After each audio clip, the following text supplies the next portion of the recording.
ओम नमो भगवती वासुदेवाय। आप सभी भक्तों का हमारे चैनल में स्वागत है।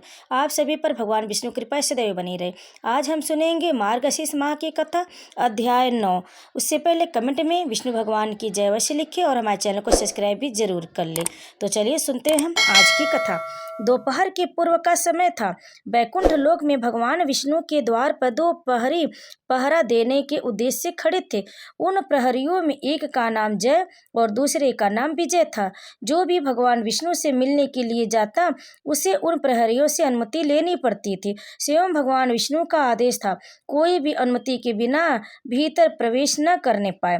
जय और विजय दोनों बड़ी दृढ़ता के साथ अपने कर्तव्य का पालन करते थे। दूसरों की तो बात ही क्या, स्वयं रमा को भी वे भीतर जाने से रोक देते।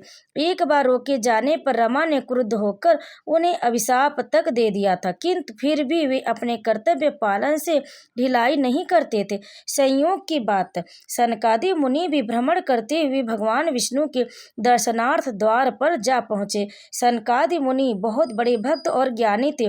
वे प्राणियों का कल्याण करने के उद्देश्य से तीनों लोकों में भ्रमण किया करते थे। वे जहाँ भी जाते मोह और आसक्त के बंधनों से छुड़ाने के लिए ज्ञानोपदेश दिया करते थे। सनकादि मुनि 6 द्वारों को लांघते हुए भीतर चले गए। जब 7वें द्वार के भीतर दाखिल होने लगे तो द्वार पर खड़े जय और विजय ने उन्हें रोक दिया।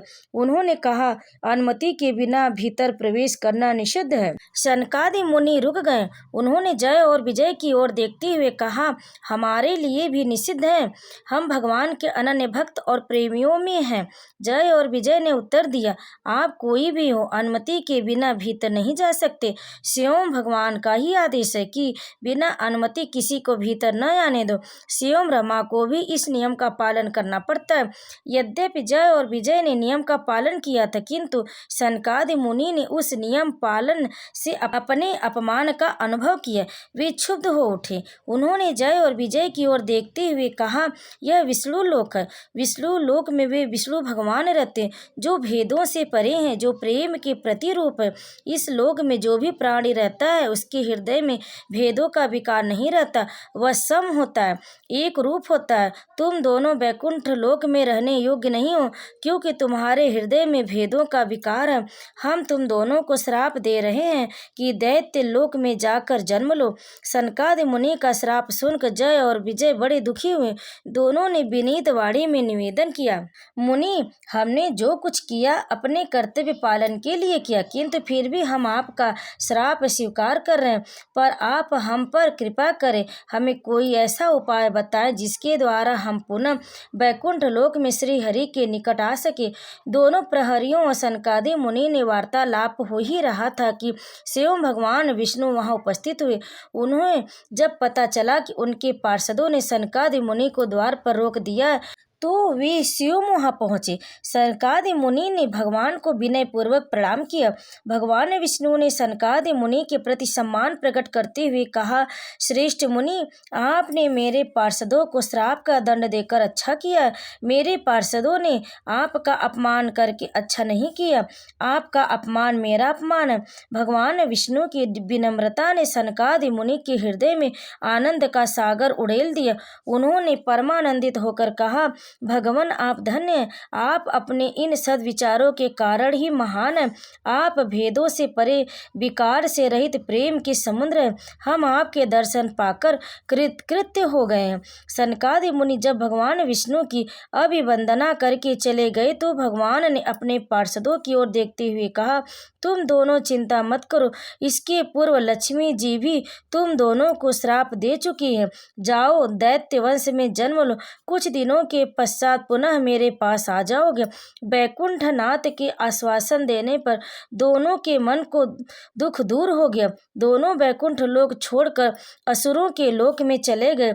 उन दिनों एक बहुत बड़े ऋषि थे, उनका नाम था कश्यप।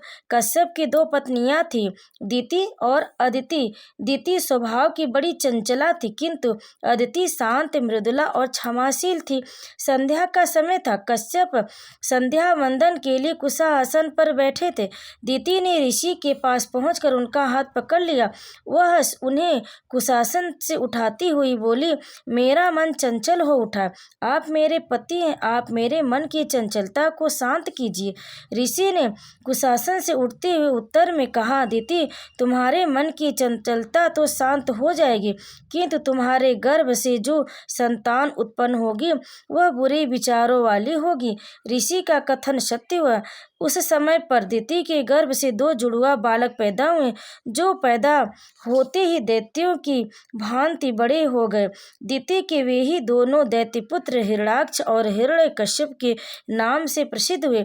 दोनों में बड़ा भाई जय और छोटा विजय था। भगवान के हाथों मारे जाने के कारण दोनों वैकुंठ लोक में गए और भगवान के द्वार के पार्षद हुए। जय और विजय की कथा हमें यह सिखाती है कि कर्तव्य का पालन करते हुए हमें उचित और अनुचित पर विचार करना चाहिए। ओम नमो भगवती वासुदेवाय। प्रेम से बोलिए भगवान विष्णु की जय। जय श्री हरि। ओम नमो नारायण नारायण नारायण। तो भक्तों, आपको अगर यह कथा पसंद आई तो वीडियो को लाइक करें, शेयर करें और कमेंट में विष्णु भगवान की जय अवश्य लिखें। और आप सभी प्रतिदिन नई नई कथाओं को सुनने के लिए, मार्गशीर्ष माह की कथाओं को सुनने के लिए हमारे चैनल से जुड़े रहें। तो भक्तों, प्रेम से बोले नारायण भगवान की जय, माता लक्ष्मी की जय।